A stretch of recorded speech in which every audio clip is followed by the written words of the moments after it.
Okay, listen up. This is First 5, where I ask if games are worth your time, not your money.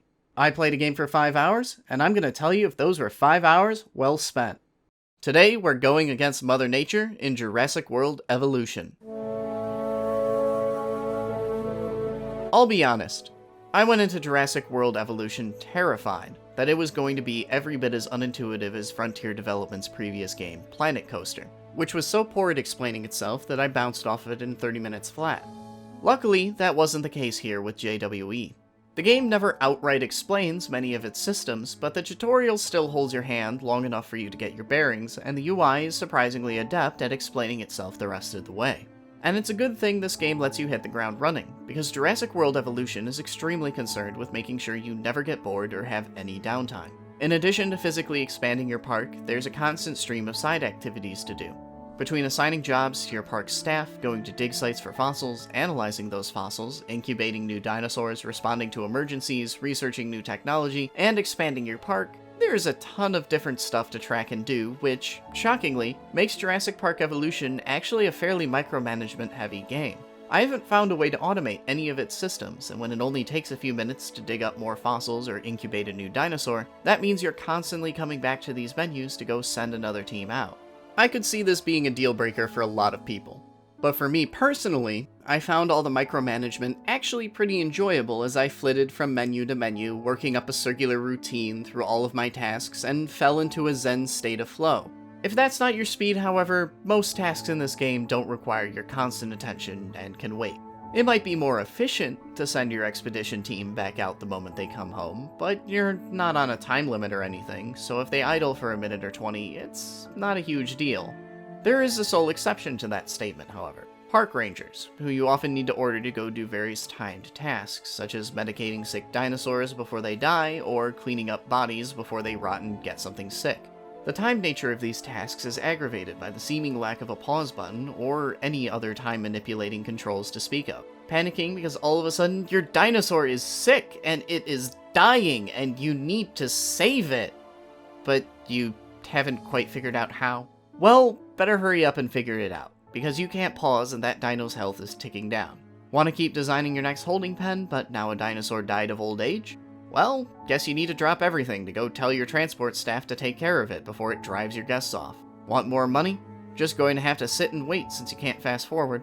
It's a bit of a bizarre oversight on the developer's part. The ability to pause is so ubiquitous in games like this that I'm half convinced I just never found the button to do it.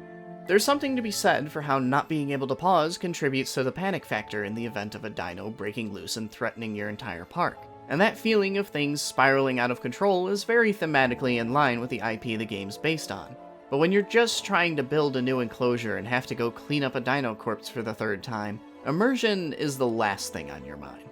If you do somehow find some spare downtime, you can take direct control of your park rangers, drive your little jeep around, and take pictures of dinosaurs for an extra minor trickle of money. You can also manually do many of the rangers' tasks, and often do them far better than they can.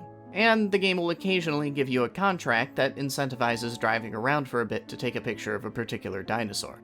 Contracts in general will inform the main direction of your short-term goals. Your park staff is separated into 3 divisions: science, entertainment, and security, that all give you contracts with short-term goals like take pictures of a dinosaur or go collect a few fossils. Making one division happy will give you special unlocks, but make the others feel neglected. And when they feel neglected, they throw a temper tantrum to sabotage your park. So, you have to balance out who you pay attention to.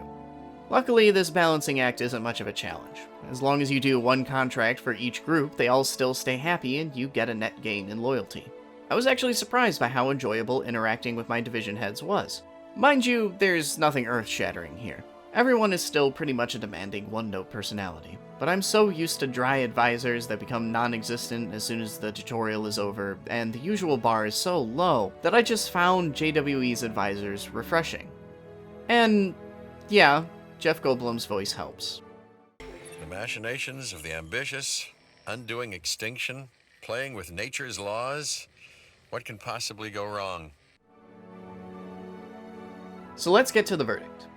Having completed one of JWE's main islands and laid the foundation on a second, I would say you could actually get a pretty complete and entertaining experience out of this game in 5 hours. You obviously won't have seen and done everything, but you can fill out a pretty satisfying park in that amount of time.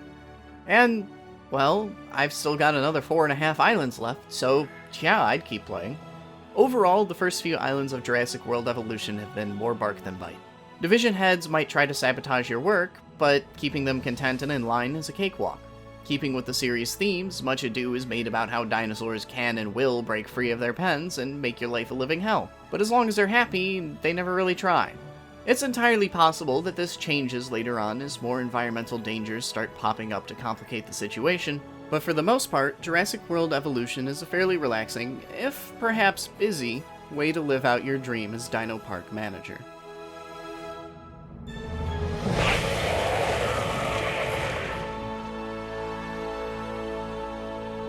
Hey, I hope you enjoyed this episode of First 5. If you did, like, subscribe, or best of all, share this video around wherever you can.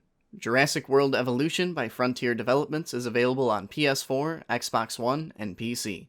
I'll see you all next week.